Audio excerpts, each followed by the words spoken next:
नमस्ते प्रणाम, मैं रेणु सुस्वागतम गीत में आप सबका स्वागत करती हूँ। मैं एक हर ताल का तीर सुनाने जा रही हूँ।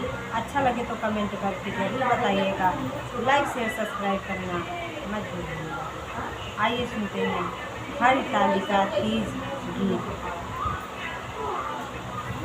कहवा से आवै शिव जोगिया तौ हाथवा डमरुली है हो।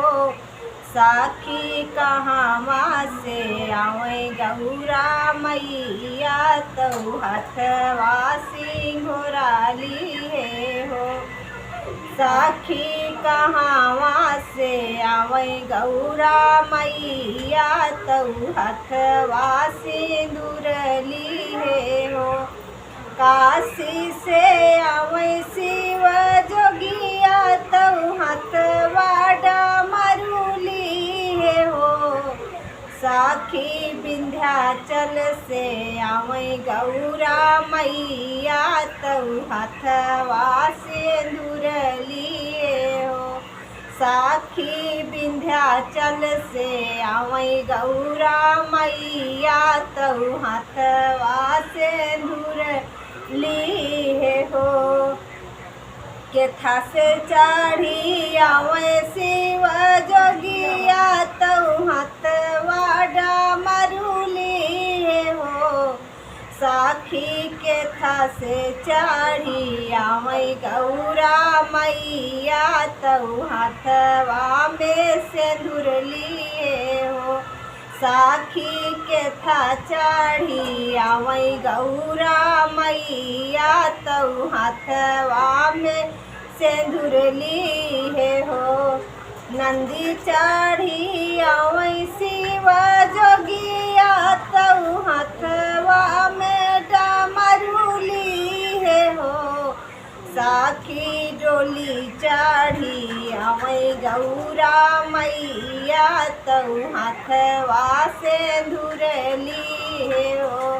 साखी डोली चढ़ी आवै गौरा मैया तौ हथवा सिंदूरली हो।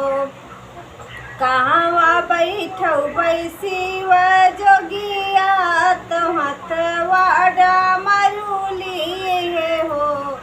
साखी कहवा बैठबै गौरा मैया तौ हथवा सिंदूरली हो। साखी कहवा बैठबै गौरा मैया तौ हथवा सिंदूरली हो। बेदिया बैठबै शिव जोगिया तौ हथवा डमरुली हो।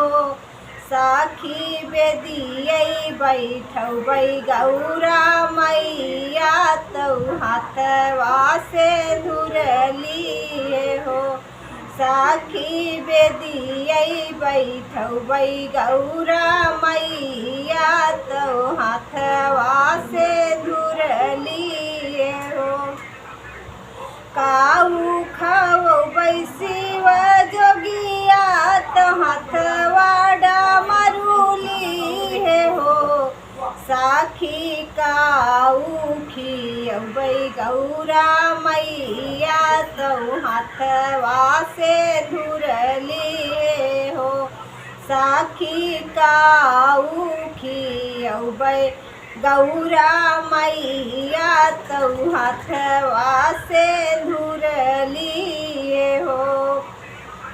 भांगिया खियबै शिव जोगिया तौ हथवा डमरुली हो। साखी रेवाड़ी खियबै गौरा मैया तौ हथवा सिंदूरली हो। साखी रेवाड़ी खियबै गौरा मैया तौ हथवा सिंदूरली हो।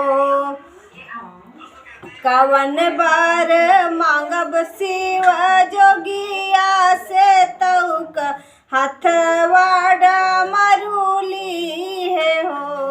साखी कवन बार मंगबई गौरा मैया तऊ हाथवा से धुरलिए हो।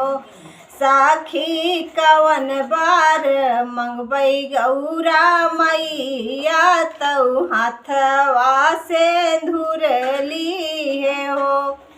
अन्न धन मांगब शिव जोगिया से तऊ हथवा डमरुली हो। अरे साखी गौरा से मंगबई सुहाग तऊ हथवा से धुरली हो। साखी गौरा से मंगबई सुहाग तऊ हाथवा से धुरली हो।